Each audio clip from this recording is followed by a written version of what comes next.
go. Trouble in Lakerland. This is Across the Board with Jeff Grant here at SBRforum.com. Friday night NBA action, the Utah Jazz versus the Los Angeles Lakers at the Staples Center. Currently there is no betting line or total available in the market. Definitely take a look at SBRodds.com around 7 o'clock Pacific, 10 o'clock Eastern time as I shoot this early Friday morning from the city of Las Vegas. When you look at the Utah Jazz, they are arguably playing their best basketball the 2012-13 season. They've won 8 of their last 10. That includes a 92-88 victory over the Washington Wizards last time out as 7-point home favorites. This isn't the best of spots for this team in regards to the fact that this is only a one-game trip away from Salt Lake City. They will return home to start a 4-game homestand on Saturday, and that was preceded by 3 games at home, so not the best situational spot if you're looking to play the Jazz. They are seeking their first 5-game win streak over the Lakers since the late 1990s. We're talking about the John Stockton, the Karl Malone era, so definitely they should have a little bit of motivation in the fact that they've won the last 4, and they're always looking to stick it to one of their Western Conference rivals. The Jazz are 9-15 straight up on the road, 9-14-1 against the spread in that situation. And like I said, not one of the better situations to play on the Jazz due to the fact that they've dropped 10 of 13 away from Energy Solutions Arena when facing Western Conference opponents.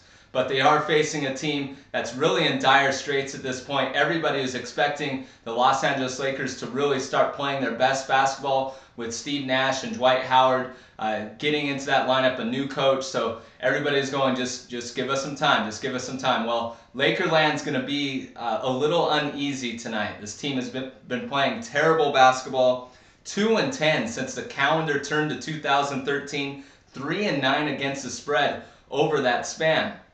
Now, Dwight Howard, the center from the Orlando Magic that they acquired before the season started, they have won 2 of 6 games since he returned from a shoulder injury that he actually re-injured against the Memphis Grizzlies. But it's important to note that the only 2 wins that the Lakers have in the month of January is with Howard on the court.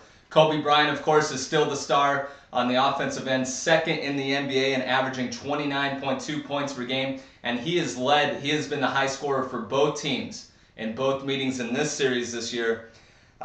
Lakers are 20-6 all-time against the Utah Jazz at the Staples Center, but they did drop a 117-110 decision the last time these two teams met on this floor, and that was despite the fact that the Lakers hit an incredible 15 of 28 shots from the three-point area. I don't expect them to shoot over 50% from beyond the arc in this game here, but they do shoot 35.4% on the season. That is good for 14th in the league, while the Jazz don't defend the three-point line very well, 28th out of all the teams in the NBA in that category, allowing opponents to shoot 37.7%.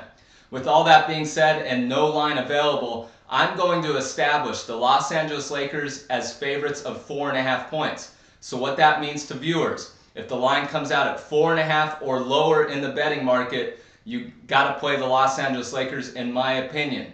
If the line comes out at 5 or higher in road underdog to the Jazz of getting 5 or more points, then you got to play the Utah Jazz, in my opinion. This has been Across the Board with Jeff Grant here at SBRforum.com. For any further information on this game or any other on an action-packed Friday night NBA board, you can follow me on Twitter at Jeff Grant Sports. Cut.